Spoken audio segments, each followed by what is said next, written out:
All right, guys, we got to talk about this. So, one of the theories that I've seen floated is that what's happening here with Venezuela is a trade that's been made between the U.S. and Russia, where they met, and the trade was, look, let's go back to sphere of influence politics. The U.S. is no longer the global superpower. You know, now you're more of a regional superpower. China is also super fucking powerful. And so now you don't run the world anymore. Now we're going back to spheres of influence. So you can have your own little hemisphere where you do whatever you want, but then you also have to allow us our little sphere of influence, which means fuck off, Ukraine is ours, right? This is what people are saying. So let me walk you through this from Seth Abramson. He says, this is the tip of the iceberg. As detailed in 2020 bestseller Proof of Corruption, Trump used Eric Prince, the Blackwater criminal, Rudy Giuliani, and a mega donor to launch clandestine negotiations in Venezuela that would have effectuated some version of the deal. America is being lied to every which way. So let me show you this. Fiona Hill testimony to Congress, October 14, 2019, Trump impeachment number 1. Look at this. And I was also told by Amos and other colleagues that they had some linkages. So I also want to, get you to step back to this at this period. This is, March, April into May, where we were having a standoff over Venezuela. And the Russians at this particular May 2019 juncture were signaling very strongly that they wanted to somehow make some very strange swap agreement between Venezuela and Ukraine. In other words, if we were going to exert some semblance of the Monroe Doctrine of, Russia keeping out of our backyard, because this is after the Russians had sent in these 100 operatives essentially to, basically secure the Venezuelan government and, to preempt what they were obviously taking to be some kind of U.S. military action. They were basically signaling, you have the Monroe Doctrine. You want us out of your backyard. Well, we have our own version of this. You're in our backyard in Ukraine. So do you understand what's being said here? What's being said is Russia was effectively saying or proposing, listen, we will no longer have oil deals or business deals in Venezuela. We'll get out of Venezuela completely. But in return for that, fucking hands off Ukraine. Yeah, I know they're supposed to be a sovereign, independent country and they're supposed to be able to make their own decisions. Fuck that. They're our neighbor. They used to be part of us when it was the Soviet Union. And so, yeah, we're going to go ahead and need our sphere of influence back, and we'll give you your sphere of influence. And now, by the way, what's Trump been going around saying? He's been saying the Don Roe Doctrine.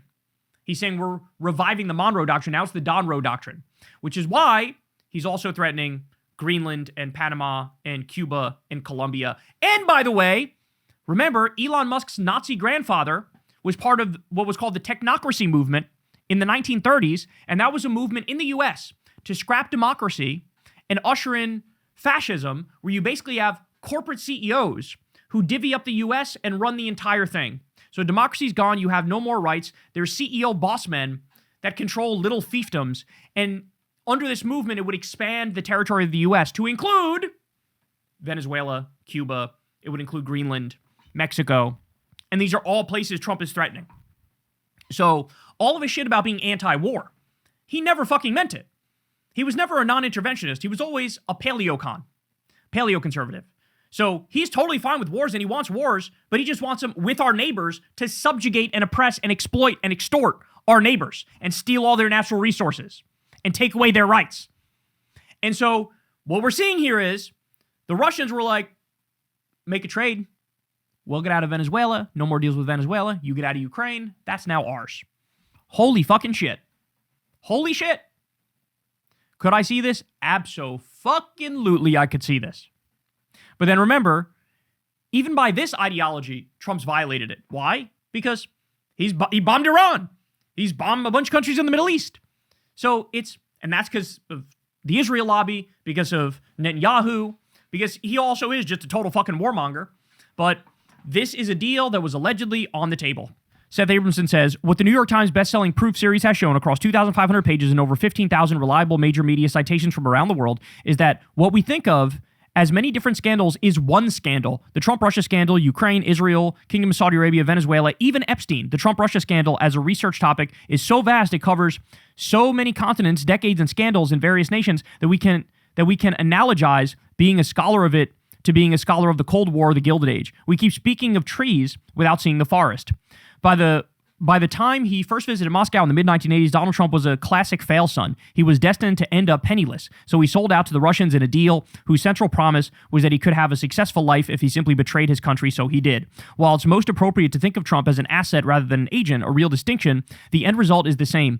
You can understand everything Trump has done over the past 40 years, from Epstein to his political career, as in service of himself and foreign entities. America does not now have a president bound by or interested in his oath of office, the U.S. Constitution, or even American traditions writ large. Anything he does to benefit America is merely incidental and not the thrust of his mission. Accept that and you understand this era.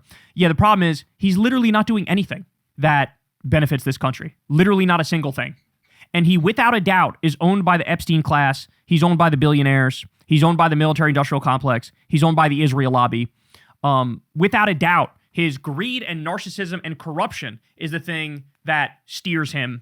He's made literally billions of dollars just his second term in the White House between his NFTs and his crypto bullshit and his live golf nonsense. I mean, it is insane the amount of money that he's making wildly illegally, and him and everybody around him are cashing in, right? The greed, the narcissism, the self-aggrandizement, that all comes first. And outside of that, he is just a totally unhinged war criminal. And so I do not doubt for a second, not just this business deal, but all kinds of business deals with Israel, so with Zionists, with Saudi Arabia.